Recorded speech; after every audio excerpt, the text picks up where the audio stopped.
Welcome to the Supply Chain Lab, where we delve into the intricate world of supply chains and uncover the forces shaping our global economy. I'm your host, Shihluke Maluleke, and today we're tackling a topic that's both timely and critical: sustainability in supply chain. Real progress or mere greenwashing? As consumers become more environmentally conscious and the demand for sustainable business practices has surged, are companies truly making supply chains greener, or is it all just a marketing spin? In this episode, we will delve into the complex world of sustainability within supply chains, exploring the genuine efforts and challenges faced by business striving to reduce the environmental footprint. We'll examine the intersection of environmental, social, and governance factors and question whether the promises of a greener future are being met with real action or simply empty promises. To help us navigate this critical discussion, we're joined by two distinguished guests: Penyo Shabangu, a supply chain expert in the healthcare and consulting industry, and Dr. Mageto, who brings a wealth of knowledge on the environmental impact of supply chains. Together, we'll uncover the realities of greening supply chains and discuss the impact on our planet and society. Whether you're a business leader, a concerned consumer, or just curious about the future of our planet, stay tuned for an insightful, thought-provoking conversation. Let's delve right in. Welcome, Penyo. Welcome, Dr. Mageto. Thank you. Thank you, Shihluke. Penyo, could you give us an overview of your background and how your expertise in supply chain management within the healthcare sector informs your approach to sustainability?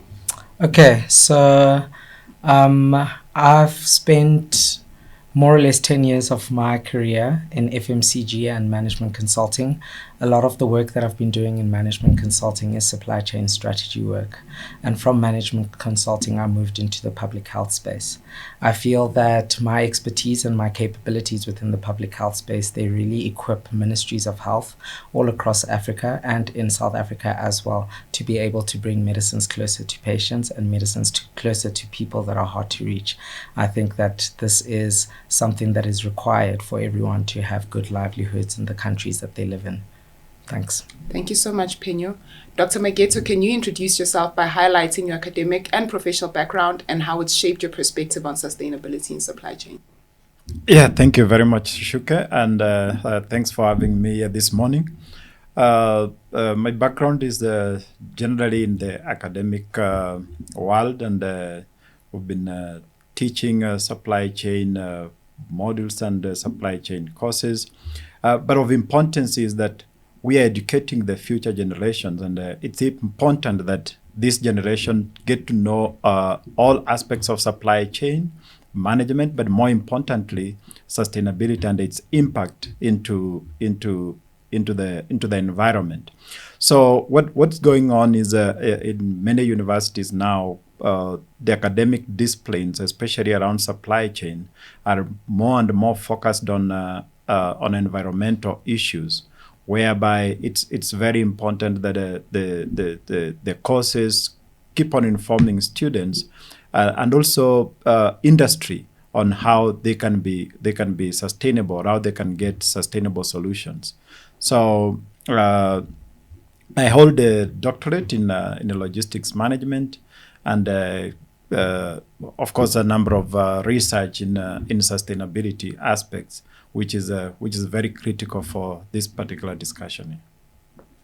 Thank you so much for that, Penyo and Dr. Mageto. So I think we'll delve right in. Firstly, I think we should start with defining what sustainability is.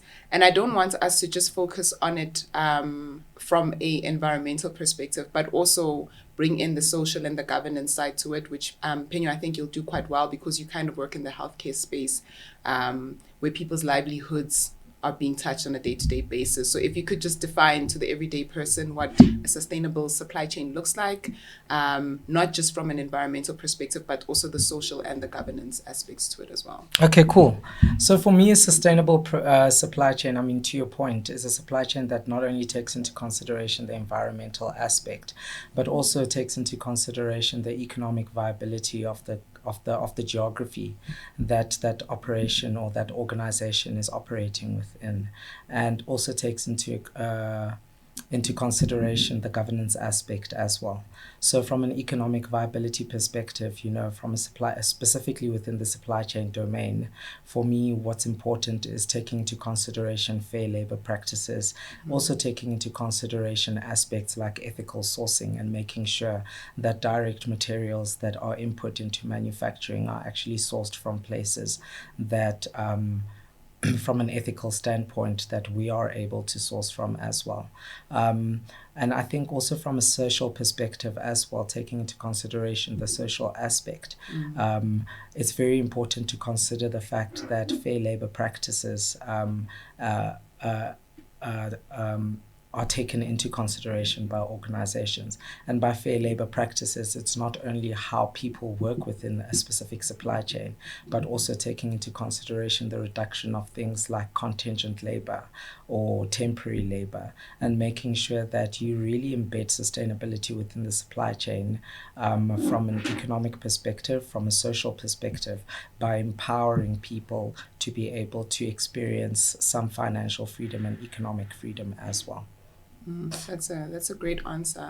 Dr. Mageto, I don't know if you've got anything else to add with regards to that, and maybe also just bring in an academic standpoint with regards to how can academia aid this process in ensuring that research is being produced around more sustainable supply chains, and not just focusing on just the environment, but also on the social aspects as well as the governance aspects as well. Yeah, thank you very much for that question. So maybe what I can add is on the governance aspect, whereby as much as we want supply chains to be environmentally sustainable, the governance issues are also very important, whereby supply chains have to fight corruption along their chains. And this is what is forgotten in many cases, whereby maybe you could be a very good organization in your space with all the relevant ethics, but then your suppliers are not, and this becomes a very big issue. So it's very important that issues of anti-corruption are well spelled out within the sustainability or the SG agenda of every organization, and that's very important. And this also goes a step forward and informs research in universities, so that we do industry-informed research from that governance perspective, and also going forward and looking at how do the practices within organizations impact the societies where they operate in terms of environment and also in terms of the social aspect. So, for example, an organization that operates within a given community, does it offer employment opportunities to people around that particular community? Does it maybe like participate in a social corporate responsibility around that community where they operate? And all these issues inform research that is conducted around sustainable supply chain management. Thank you so much for that. I like some of the points that you brought up with regards to corporations. So one of the big trends that we're seeing now is the growing interest in companies like Shein and Tema, who are able to source goods from anywhere in the world, but obviously have received a little bit of backlash with regards to their practices and how their supply chain is currently built. So even though these brands are growing and consumers are buying quite a bit from them, how are organizations like this, especially at a time where sustainability is critical in the economy, how are these kind of organizations still functioning or are still able to function even with the issues in their supply chain? I mean, it's not like they're producing recyclable goods or that's like a focus for them as an organization. They also have been in the news for unfair labor practices and some corruption as well.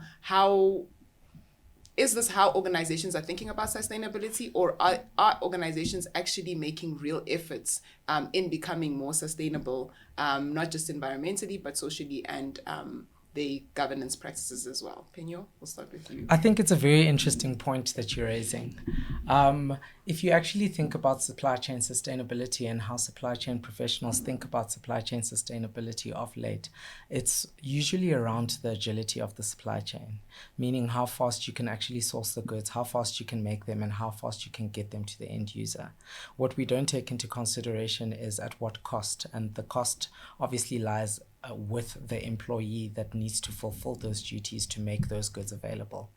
I believe that organizations like Shein and Temu, and also organizations at large within the textile industry, from a regulatory perspective, they really countries and geographies really skimp on regulating those kind of organizations and those kind of domains, and hence we find the kind of issues that we find in these organizations as well. From a supply chain sustainability perspective, I think it's very important that from a governance perspective, governance is actually driven from a regulatory perspective, meaning that it's actually driven from a national perspective as well. And over and above being driven from a national perspective, making sure that these practices and these behaviors are actually enforced within these organizations.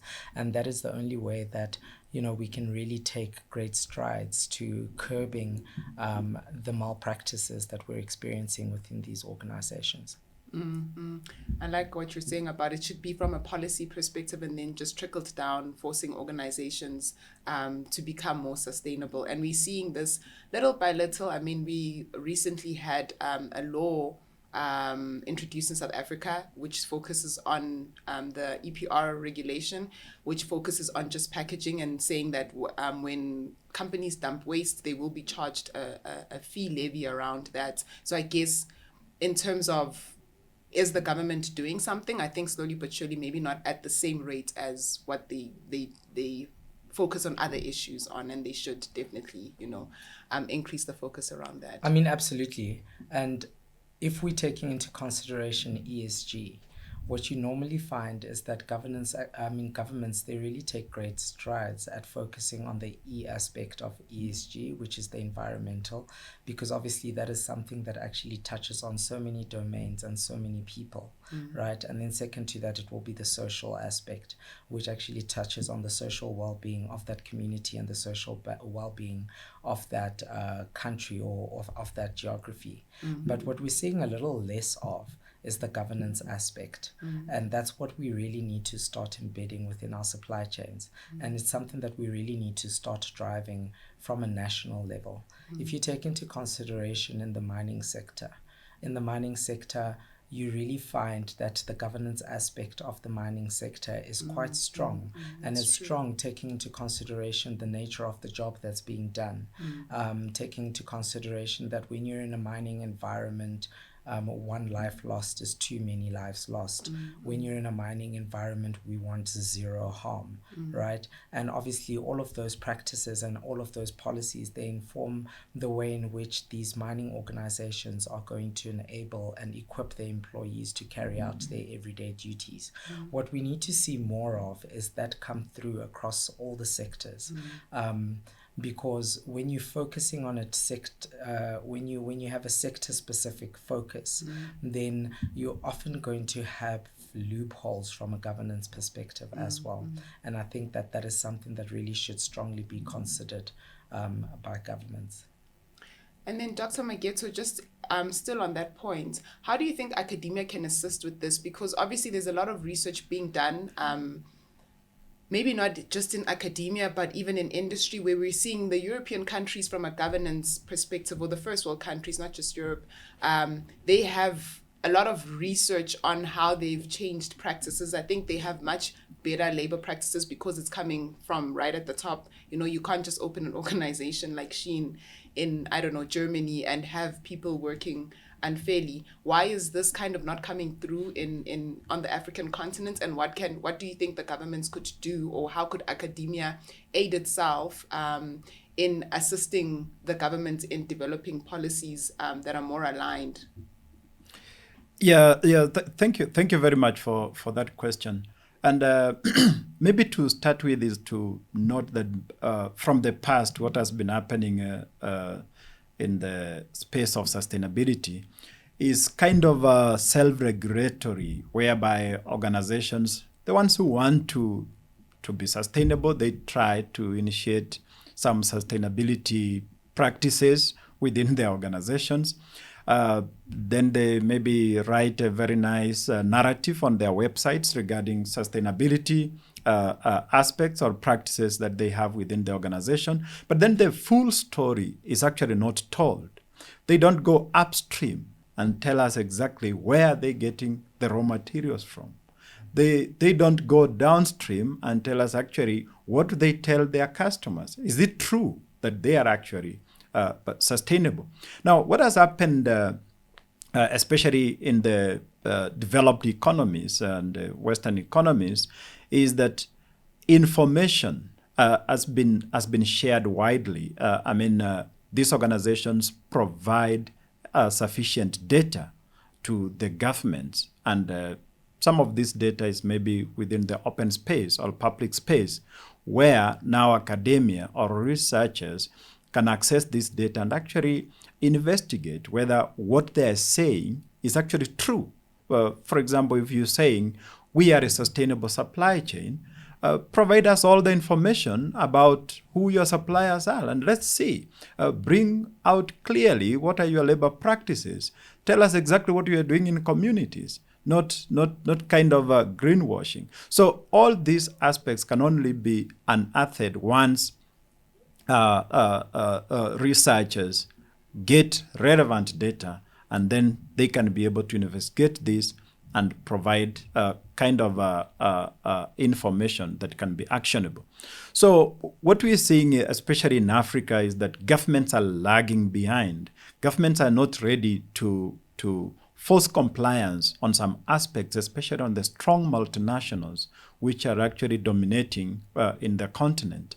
So this becomes a very big gap from a governance perspective, whereby the government needs to come up with the regulations on aspects of labor, on aspects of sourcing, and also environmental aspects, so that it's not a self-regulatory thing, but rather it is mandatory that organizations have to take into consideration all the E, S, and G aspects within their space of operation. And if this data is shared with the government through the reporting, then it becomes easier for researchers to investigate and say whether it's actually true that this particular supply chain is sustainable or not. Well, we also need to see aspects where researchers can access this data and create even a sustainability index that can be shared across the country, and then it will be very clear that organization A, B, C are sustainable and XYZ are not sustainable based on the sustainability index. And this is what is lacking, especially within the African space. Lack of information, lack of data from these organizations is what is lacking. Now, in Africa, we've seen Africa becoming a source of raw materials for many industries across the world. But then no one, not a single of these multinationals comes back to the source where these raw materials are coming from, and investigating under what labor practices are actually the raw materials extracted, and what are the policies around this, and what are the communities like where these raw materials are coming from. This is where now researchers are called upon to investigate this, go upstream and check the raw material sources and report these, so that better decisions can be made on the aspects of ESG. Thank you so much for that, Dr. Mageto. So I like what you mentioned with regards to data. I'm not sure if, and I don't know if it's just an African problem or like it's just a global problem with regards to collecting data and the kind of data that needs to be collected, and the kind of visibility that organizations need to give, I guess, the consumer and governments as well. Do we have the kind of systems that can track goods end to end? Do we have the kind of systems that can track labor practices end to end? What are your thoughts around the technology with regards to sustainability or ESG?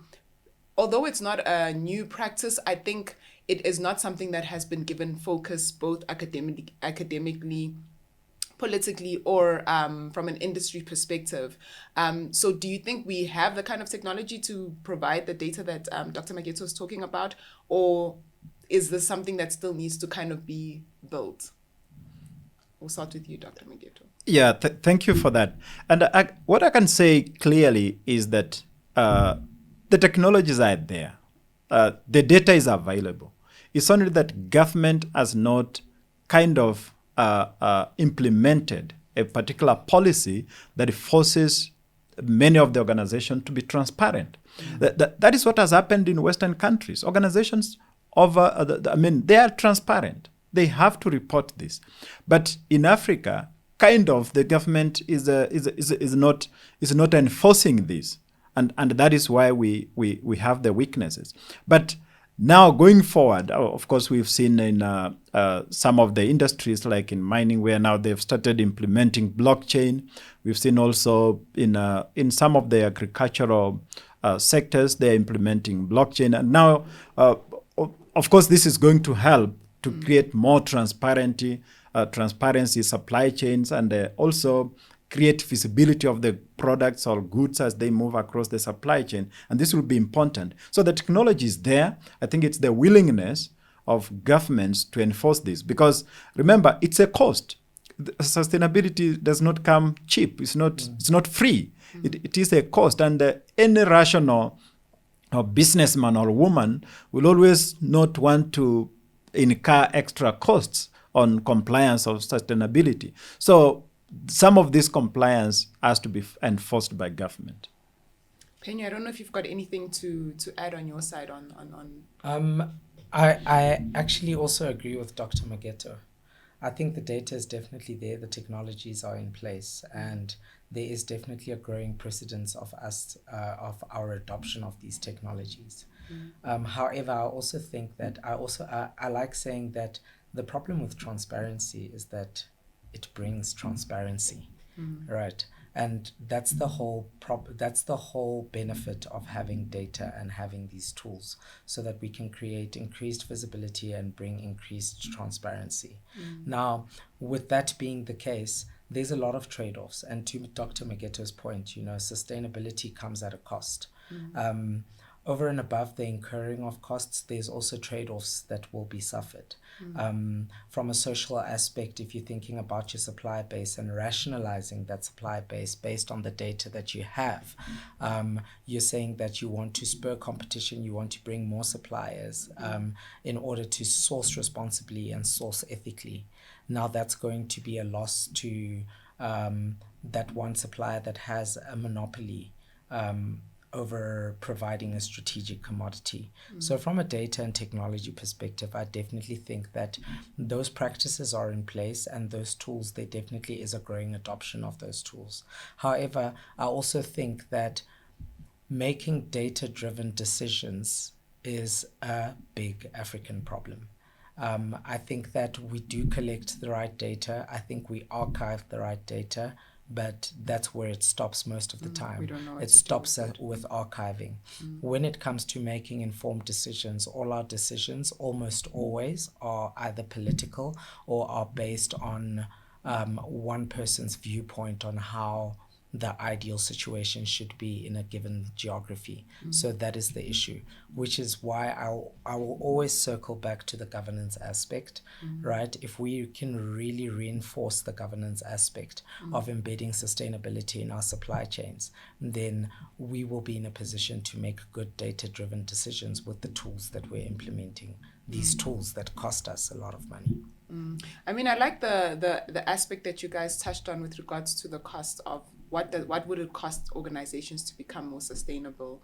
And so I want us to maybe unpack that a little bit, right?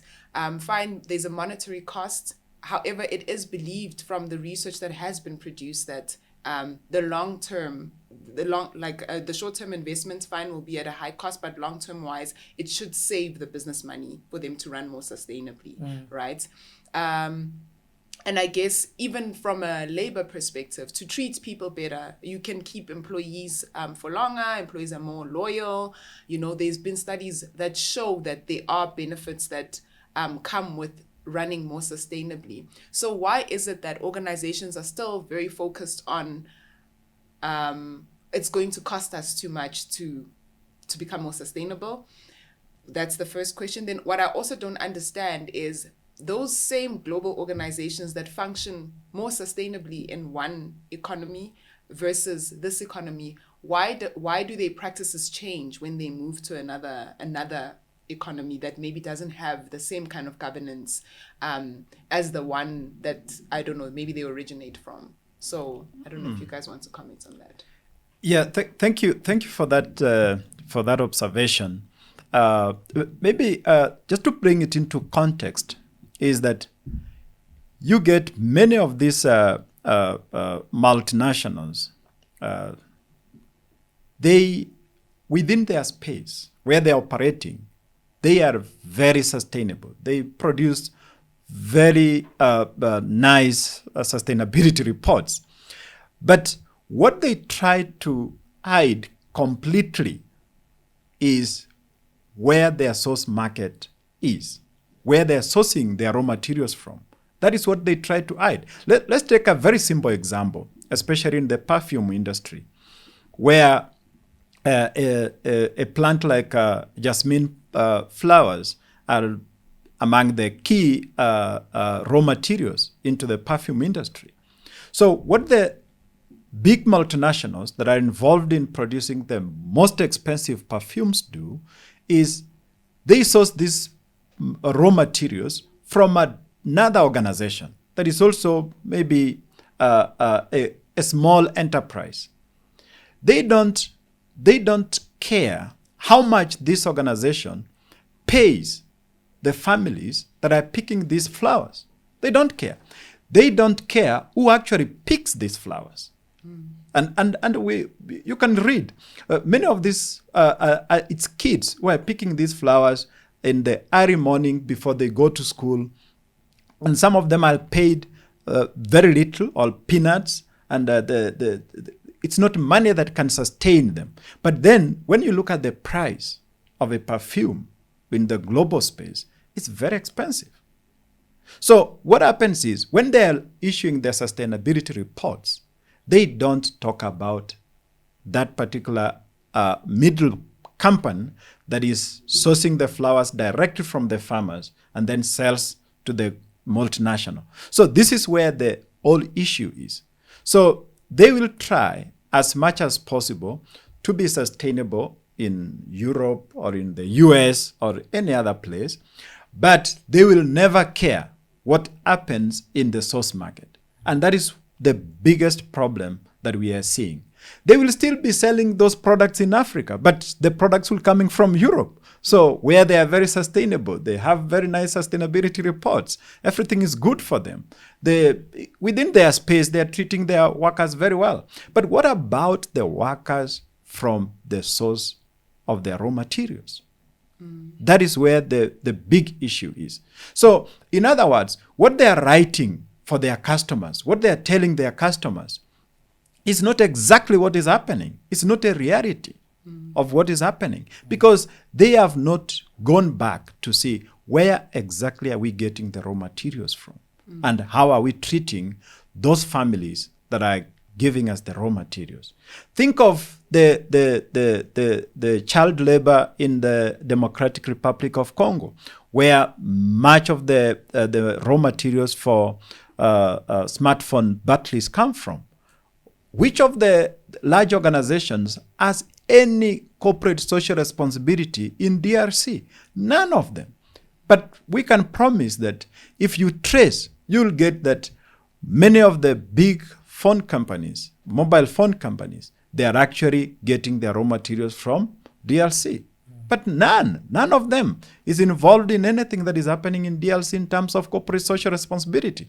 So it is kind of, they try to close their eyes when it suits them, and then they write very nice reports when it suits them. Yeah. So this one is a bit of a tricky one as well, because I mean, like, outsourcing is a big thing in supply chain management. And the reason why a lot of organizations outsource is obviously that issue where they don't want to deal with, I guess, the responsibility of where the commodity originates from, right? And I don't know how much, or how is it fair for us to expect them, if you've outsourced that function to somebody else because you don't want to actually get involved in, I don't know, like, who are the people that are picking the flowers, or who are the people that are I don't know, mining the copper or whatever. Is it fair for us to expect these multinationals to care about that? And how do we then explain outsourcing if they have to become responsible for that as well? Okay, I think there definitely is a need for us to consider outsourcing partners. I think before we start thinking about a sustainable supply chain from an end-to-end perspective, we need to first work at integrating the supply chain from an end-to-end perspective, integrating it upstream and integrating it downstream, and not integrating it operationally and in terms of improving efficiencies and cutting costs, but also making sure that from a practice perspective, our practices actually, they speak to each other in terms of how responsible we are with our practices. I think the issue that we're having in a lot of the organizations today is that they focus on that specific node that they operate in. And because they focus on that specific node, they really don't care about what's happening upstream, and they also don't care about what's happening downstream as well. I mean, you'll find in a lot of the FMCG organizations, when it comes to last mile delivery, these are things that are outsourced. Right. And when you're outsourcing last mile delivery, the wear and tear of the vehicles, the maintenance of the vehicles, the way the drivers or the operators of the various vehicles are working on a daily basis and how that impacts their well-being and their health, that's really not taken into consideration. Right. And I mean, you will know as a professional that's worked in procurement before, that in procurement, when you're sourcing suppliers for strategic commodities or any other commodity, you'll normally have a scorecard, and that scorecard has to be aligned to the responsible practices of the organization. But when it comes to putting that scorecard into practice, you'll find that biannually or annually, it's just a tick box exercise. I'm going to sit down with the supplier, I'm going to have a little bit of an interview and a little bit of coffee with the supplier or that outsourced party, and then I'm going to put my report together. You don't really take the time to understand, what do these practices look like? You don't take time to actually go into that environment and really scrutinize that environment to really understand, do these practices really resonate to the kind of practices that we want to embody in our organization? And I think that that's where the issue is. I think the issue starts from establishing an integrative capability across the end-to-end supply chain, over and above the operational stuff, over and above the efficiency gains and the cost savings, and also focusing more on the ethical aspect of that integration. And once we can actually get that right, multinationals and organizations in South Africa and Africa at large as well, once we can get that right, we can really start thinking about, from an ESG perspective, from a sustainability perspective, this is how we should be operating, and these are the livelihoods that we affect, and this is the environment that we're actually damaging, or the biodiversity that we're actually preserving. And this is actually, I'll circle back to governance, and this is actually coming into fruition because we've actually got strong governance mechanisms in place to make sure that these practices actually come to play. And what about those communities who are very reliant on the unsustainable supply chain, right? So like the jasmine picking that you gave an example of, Dr. Mageto.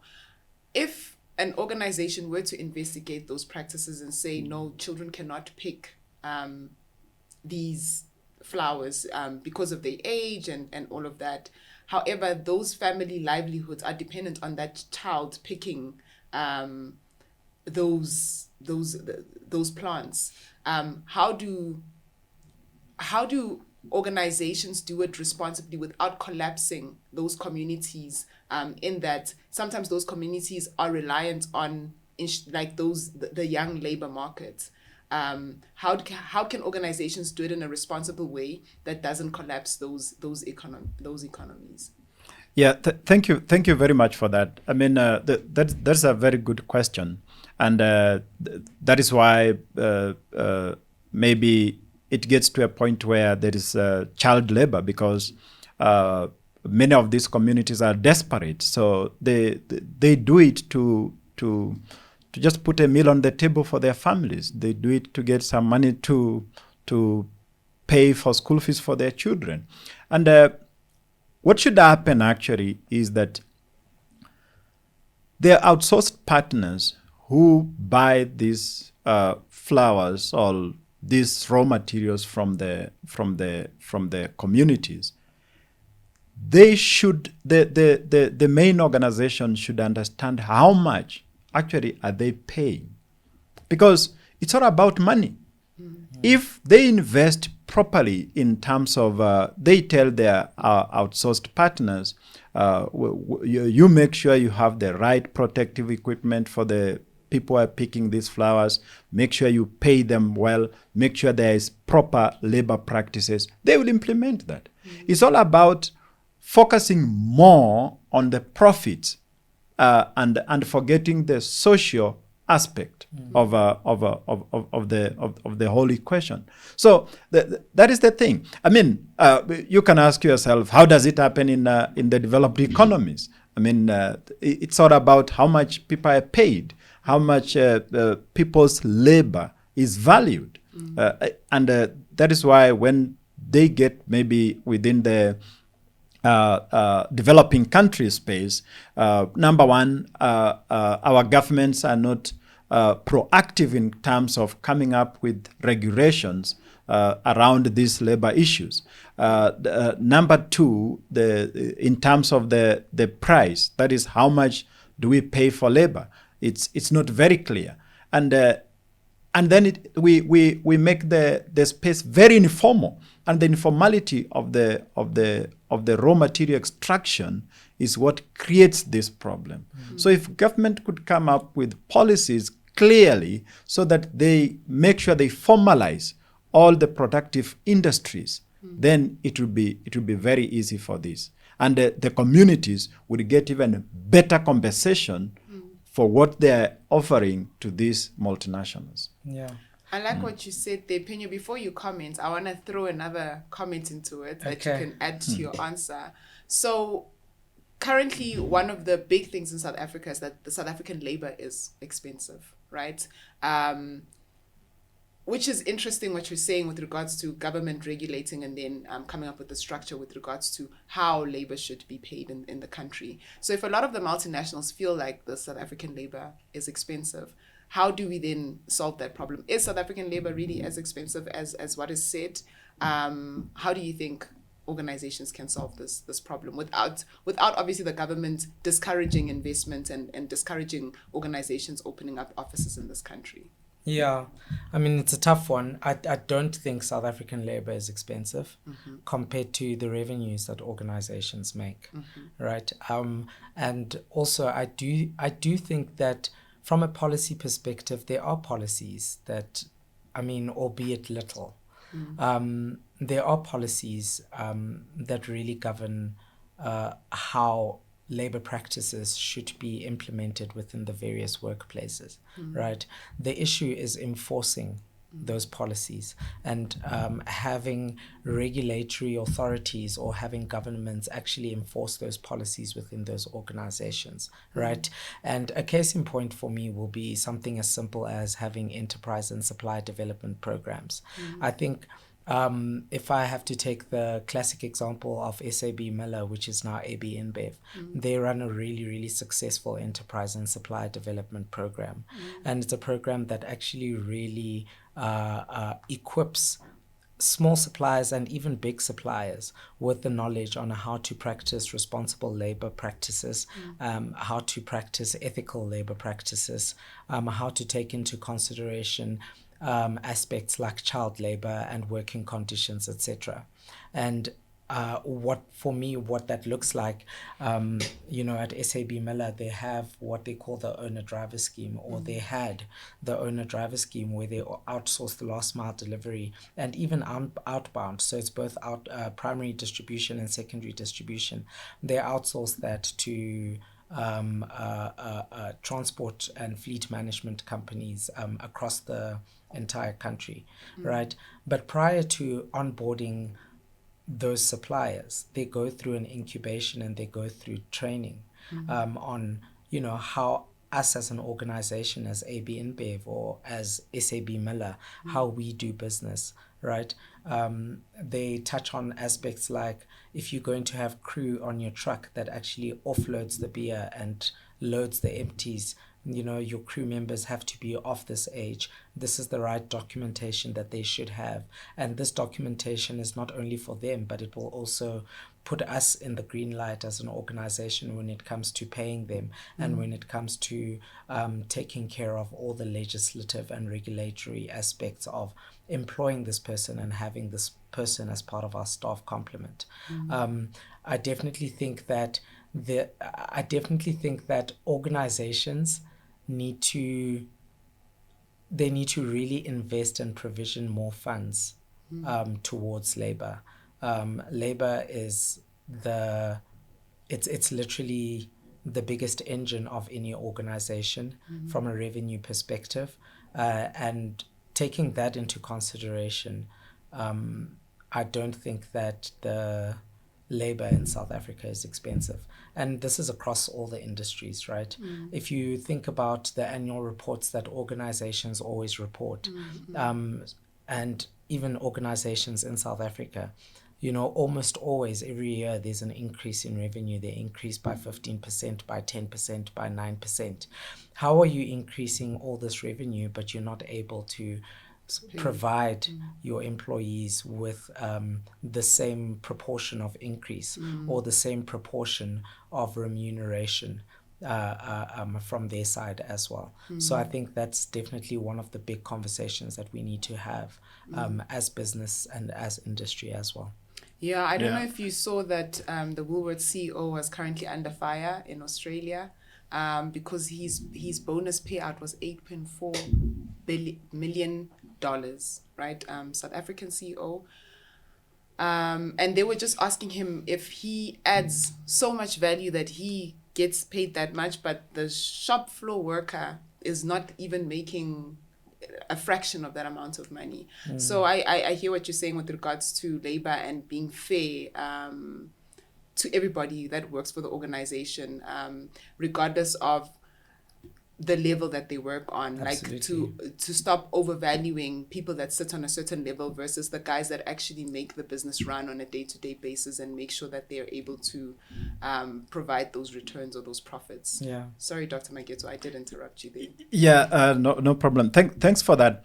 And I think maybe another aspect that is very important, especially apart from labor, or maybe related to labor also, is making sure that governments come up with policies for value addition so that the raw materials sources where the raw materials are extracted from, there is value addition at that particular point before the raw materials are shipped outside the country. So that value addition will actually compensate for this kind of modern day slavery that we are seeing or witnessing in supply chains, and that should be taken very seriously, because it is the only way people can be paid fairly if there is value addition at source. Yeah, so that is what I see, and now this is where researchers from universities need to come in and conduct proper research and provide kind of solutions on value addition in various industries within the African continent. And then from there, it can be, how can we now start adding value to the raw materials so that now what is shipped outside is kind of almost a finished product. And that could also solve the unemployment problems that is in Africa and many other sources of raw materials that is being witnessed. Is because actually the job opportunities are exported through the raw materials. If we have value addition at source, then it creates more employment. Then people will be paid fairly. Then the price of the final product will be known. I mean, these are things that are happening across the continent. If you think of how much 1 kilogram of cocoa beans or 1 kilogram of coffee beans costs at source, and how much a packet of 1 kilogram of coffee costs at the shops, it's a huge difference. Yeah. So value addition at source is also what is likely to create fair labor practices. Yeah, I mean, I think that's a very interesting point. I think, I can't remember the country. I'm so sorry. I should probably know this. I think it's Ghana that the way the president announced that they no longer allowed to export raw materials. They kind of need to produce the products within the borders of that country. And hopefully we'll see a lot more African countries doing the same thing, where they are forcing organizations to build their operations within the borders of the country and ensuring that they rather export the finished product, which is the more valuable element of the product, rather than exporting out the raw material. I think absolutely. Yeah. Absolutely. And I think for me, a classic case would be in the mining industry as well, exactly to what Dr. Mageto is saying. I mean, in the mining industry, specifically in South Africa, we've got the whole value chain. But the part of the value chain that actually really matters is the downstream beneficiation. They're turning the gold into the jewelry. They're turning the platinum into the ring. And what you find is that a lot of the research and development in that aspect is actually domiciled offshore in European countries, in American countries. So we extract the raw materials, we extract the gold, the silver, the platinum, we ship it off to Europe, to the United States. They sell it back to us, and we actually acquire it for much more than we actually shipped it off for. Right. So there definitely is a need for us to also really start focusing a lot on establishing strong research and development capability within the continent and within the country as well. And what we're finding and what we're seeing now in the healthcare sector is that a lot of countries and a lot of ministries, they're really leaning more towards having local manufacturing of tracer medicines like your HIV drugs, your malaria drugs, your TB drugs, family planning and reproductive health, because the cost for us to actually acquire these things is very, very, very high. And once we actually start having those kind of capabilities within the continent, from a social aspect as well, we will be able to economically liberate and financially liberate a lot of the people within the continent. I think those are very interesting points. So what are we actually saying the barriers to this happening, like across the continent? I mean, like I said, I think I hope Ghana is the right country. The example of the president in Ghana saying that he now wants things to be produced locally in his country. What are we saying the main barriers of why this is actually not happening? Why it's so slow to kind of take off? What is the reason for that? So one interesting thing I would just like to highlight is I know China now is basically pushing back with regards to the Americans like offshoring the production parts that are detrimental to the environment. So to basically make sure that the American environment is secured and it's clean and all of that, they then offshore like certain practices that then pollute other environments into other countries, like into the more developing kind of countries. And China has been taking this as a country, obviously to establish itself, right? But now what we're seeing is China's tired. They don't want the low cost jobs anymore in the economy. The people are pushing back. They're saying, no, we don't want to do the factory work. We also want to live nice lives. and they also saying like our environment has now been polluted and it's very difficult for us to live in it now, and so we kind of want to move back I don't know, those manufacturing practices or those roles back into those countries so that it's not detrimental to their people and I guess to the environment as well. So what are your guys' thoughts around that? Do you think in Africa we'll ever get there, or we still have a long way to go? We definitely have a long way to go. We will get there somehow. I definitely think that a lot of it also leans on bilateral agreements, right? So from an economic development perspective, the bilateral agreements that we have with other regions and other continents as well. I mean, a case in point is if you think of the AGOA agreement that we have with the United States. And then there was that one issue in the past of the United States shipping off all their chicken to South Africa, and us actually buying this chicken at a very high margin, when we actually have a very successful chicken farming industry in the country as well, right? So for me, what we could have done better is structure the AGOA agreement better. Right. But what you're also finding with a lot of African governments is that we're still in that phase and we're still in that era where we really strongly want to establish ourselves and establish our presence on a global scale. And we feel that having strong bilateral agreements with these regions and with these countries will actually get us there. And I think that what we should do is challenge ourselves and implore ourselves to maybe think differently. I mean, the Africa Free Trade Agreement and the Africa Free Trade Area around West Africa and around Nigeria, I think for me that's a perfect example of coming up with innovative ways to actually spur economic growth within the continent in a way that it actually satisfies the sustainability of our supply chain, but also satisfies the sustainability of our livelihoods of our people within the continent as well. Dr. Magid, I don't know if you want to comment on that. Yeah, thanks very much for that. And I agree with Penyo 100%. And I just want to add that among the other barriers that are there is actually cost. Cost is one of the barriers to sustainability practices. Because remember, in many cases, it's well economically endowed firms that can actually claim to implement properly sustainability practices.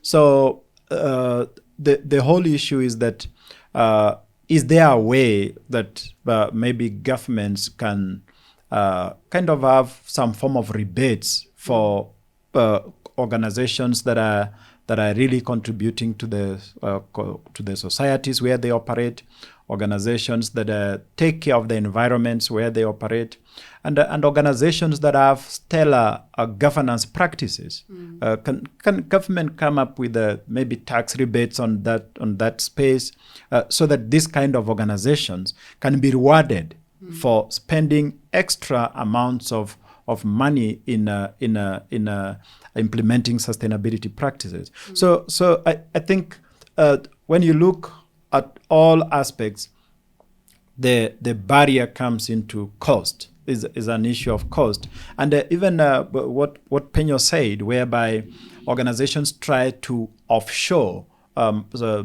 some aspects of their supply chain to other countries. They do it so that they make more profits. That's the reason. If they were not making profits, they will not do that. So they do it for more profits. They do it for the money. So is it possible that those organizations which are compliant in terms of the ESG elements, can they be rewarded in a way so that this can encourage of course, others to join? And can also consumers be made aware of these aspects so that if it doesn't come through maybe tax rebates from government, can it be a reward through market share, whereby consumers are made aware that these particular organizations are performing very well in terms of sustainability practices. Actually, we advocate that you buy from these organizations, and that will force other organizations to also join. Yeah, I thanks. think that one is a bit of a tricky one. I attended a very interesting course in the beginning of this year, where they were talking about how some organizations now, because in some countries they give rebates and like they can, I guess, evade tax if they report on their sustainability practices. So what they find is some organizations now, what they do is they'll buy maybe like there's a certain oil major that bought like a big piece of land in Zimbabwe. And then they added this data into their, they bought this big piece of land and then they planted like basically a forest in Zimbabwe. And then they reported to say like this is part of their ESG or their environmental, and this is how much, I don't know, carbon capture or carbon whatever they made. So I think the tricky part with regards to government giving those rebates is what they're seeing in like the European countries is now organizations claiming that they are reducing, I don't know, the environmental impact, and they're doing this by buying a cheap piece of land in a country that they know land is not too expensive, and then just planting a whole forest in that country and then saying like it's like a carbon capture or I don't know, an environmental project. So how do governments reward the behavior, but reward it in a way where organizations can't, I don't know, like practice those kinds of things. You know, like where it's still within the borders of that country, and companies don't find loopholes on how they can still benefit from it, even though they're not actually making real changes. Yeah, I think for me, there definitely is a need for organizations to have a criteria, and over and above a criteria, almost like have guidelines as to, you know, if you're going to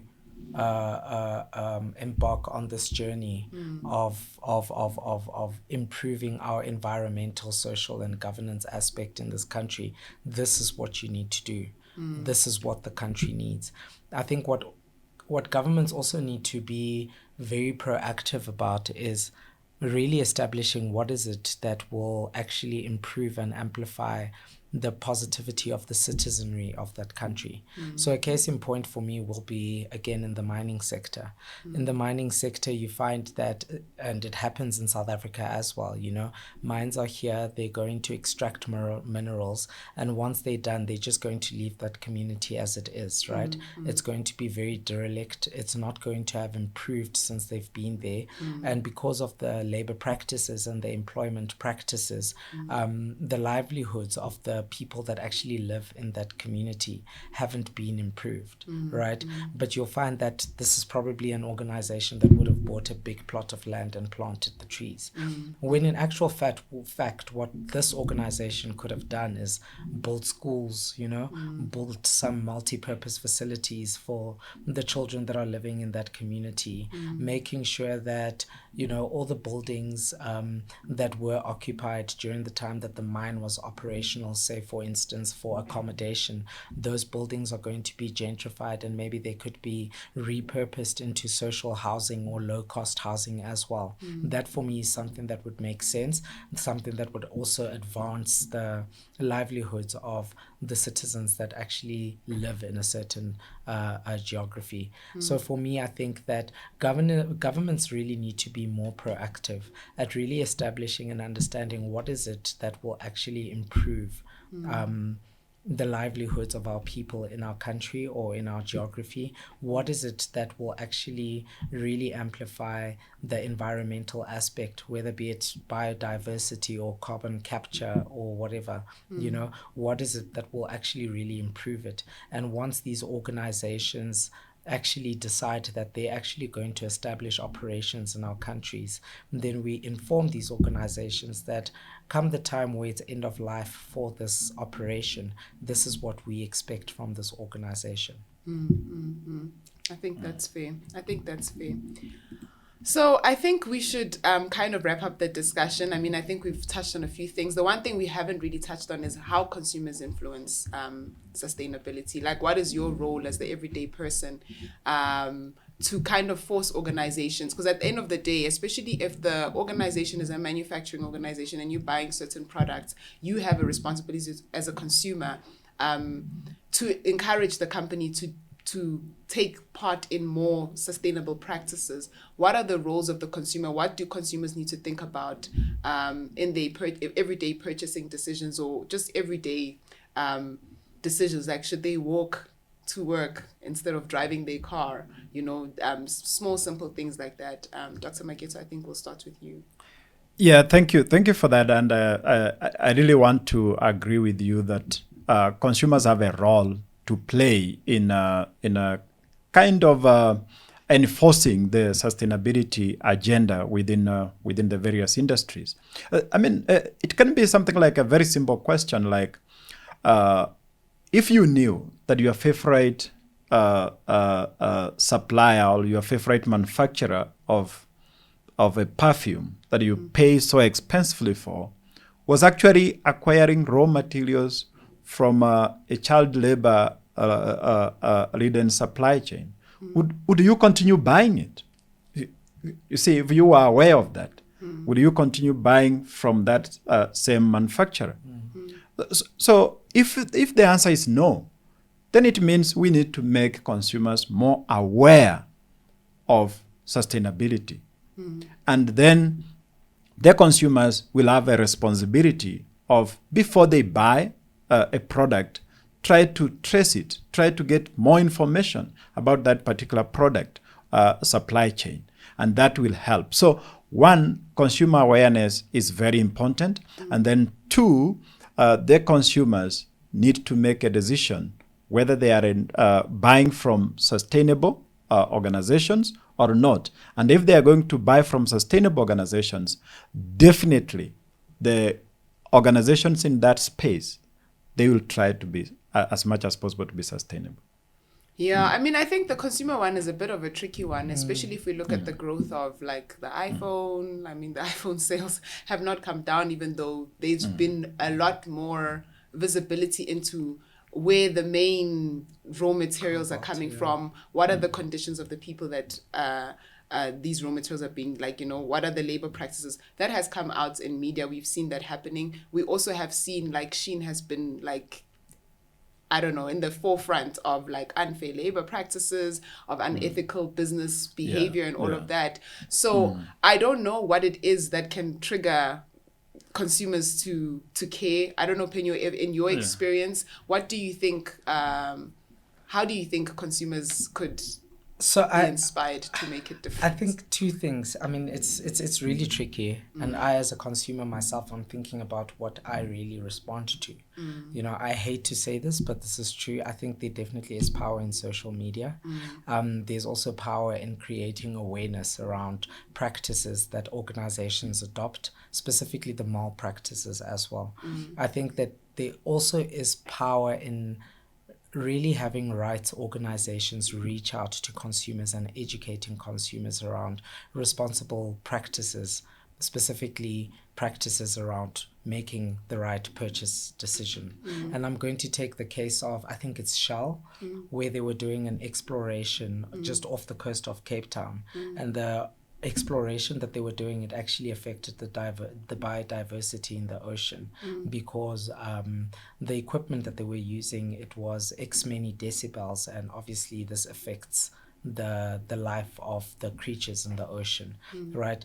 Then you had social media, you had rights organizations that really caused an upheaval about these practices, and we witnessed consumers really saying that I'm not going to participate in purchasing Shell petroleum, right? And by virtue of that taking place, Shell actually they cancelled the whole exploration, and they're not doing that exploration off our shores anymore to get more oil.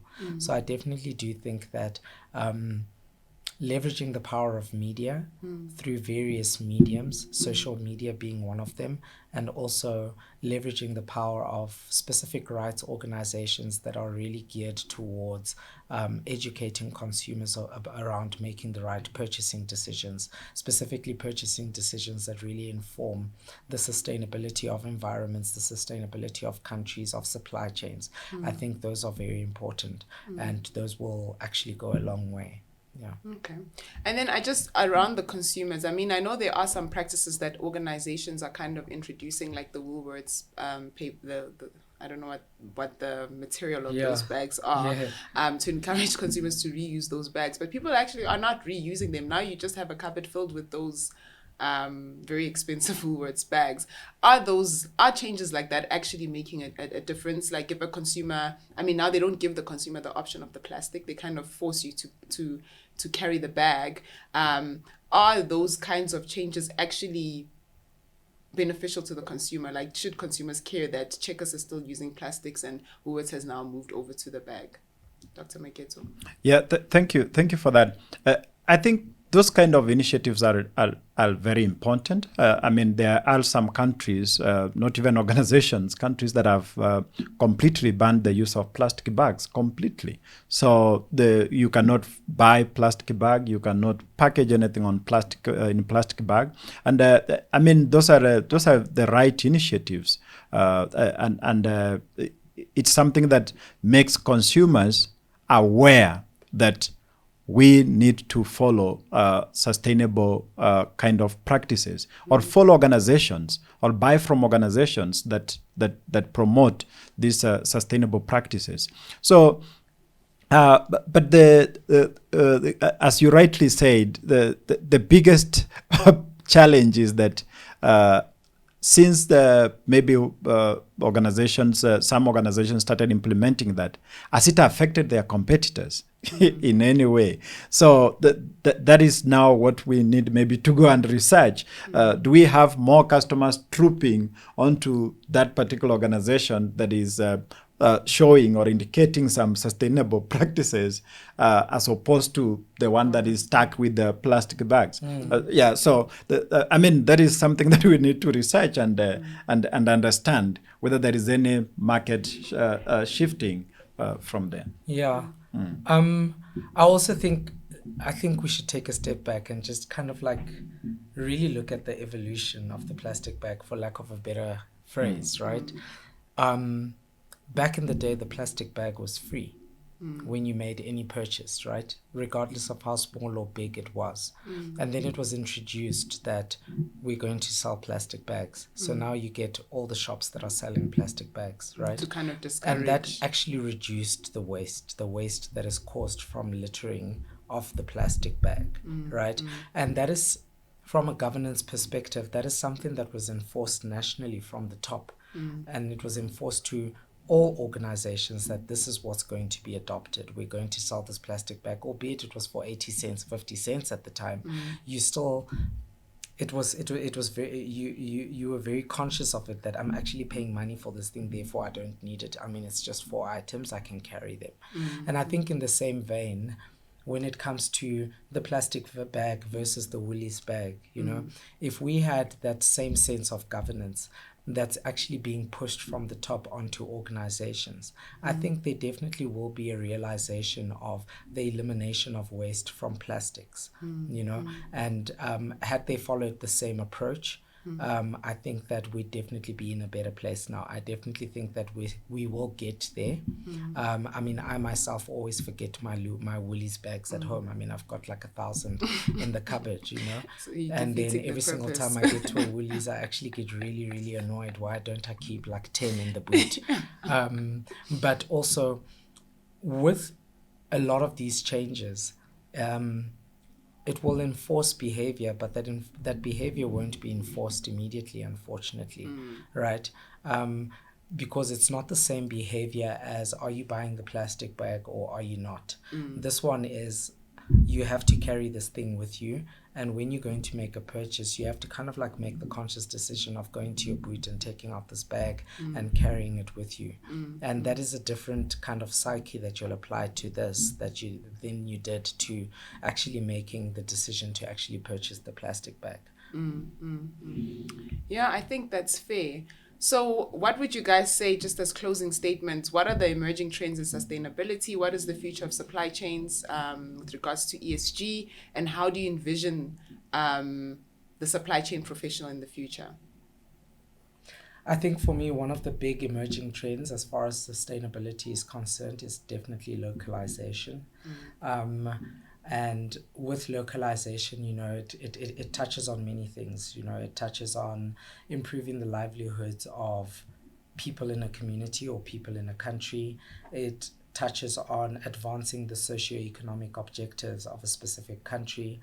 And it also, from a supply chain perspective, it makes the supply chain more sustainable by improving the efficiencies, the availability of the product, and making sure that from an inventory perspective that we actually do have products on the shelf. A case in point will be when it was COVID, we were the last people to get vaccines. But had we locally manufactured our vaccines and had we locally had that capability to actually carry that out, it wouldn't have been the case. It would have been much cheaper for us to get it. It would have been much quicker for us to get it, and everybody would have been, those that want to vaccinate would have been vaccinated much sooner. What I envision the supply chain domain looking like in the future is definitely something that is more of a strategic component as it was today. I know that when I was studying, we were being taught that supply chain is seen as an admin function within an organization when it should be seen as a strategic function. I think that organizations today are starting to see it as a strategic function, but they don't really know how to incorporate the supply chain aspect along with the finance, along with other strategic areas within the organization as well.